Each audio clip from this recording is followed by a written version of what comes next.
আমাদের এখানে এখন বেশ ভালোই ঠান্ডা পড়ে গেছে, তবে সকালবেলার দিকটাতে না অতটা ঠান্ডা লাগে না, সন্ধেবেলার দিক থেকে বেশ ভালোই ঠান্ডা লাগে। আর এই ওয়েদার চেঞ্জের জন্য যে আমি আর কতদিন শরীর খারাপে ভুগবো ভগবান জানে। সকালবেলা ঘুম থেকে উঠেই হচ্ছে আমি স্নান করে নিয়েছি, আর আজকে আমি করেছিলাম শ্যাম্পু। রোদ হোক, গ্রীষ্ম হোক, বর্ষা হোক, যাই হোক, সানস্ক্রিন আমার মাস্ট। আচ্ছা, সানস্ক্রিন মেখে নেওয়ার পর হচ্ছে আমি পুজো করে নিয়েছি, আর ব্লিঙ্কিট থেকে আমার কয়েকটা জিনিস দরকার ছিল, তবে আজকে ভুলভাল অর্ডার করে ফেলেছি।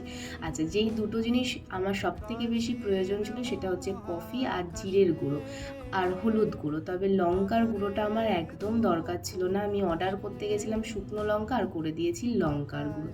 যাই হোক, ব্লিঙ্কিটে তো ফেরত দেওয়ার কোনো ব্যাপার নেই, এরকম ব্যাপার থাকলেও সেই প্রসেসটা আমি জানি না। তারপরে আমি দেখলাম মা হচ্ছে নারকেল নাড়ু করেছে, যেহেতু মামাবাড়ি থেকে নারকেল পাঠিয়েছে, সেই নারকেল দিয়ে নাড়ু করেছে।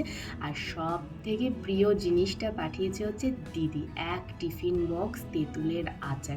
এই আচারটা আমি 5 মিনিটে শেষ করে দিতে পারবো। আর আজকে বাড়িতে রান্না হবে হচ্ছে আলু বেগুন দিয়ে বাটা মাছের ঝোল। আর আমি ডিল শেয়ার থেকে অর্ডার করেছিলাম হচ্ছে ফিনাইল, যেই ফিনাইলটা বাড়িতে না থাকলে না সত্যিই ভীষণ অস্বস্তি হয়। এই ফিনাইলের সাথে আমি কী কী ফ্রি পেয়েছি দেখো: 200 গ্রাম মতন ভেন্ডি, 500 গ্রাম আলু, আর 500 গ্রাম পেঁয়াজ। আর একদিকে হচ্ছে আমার আলু বেগুন দিয়ে বাটা মাছের ঝোল রেডি।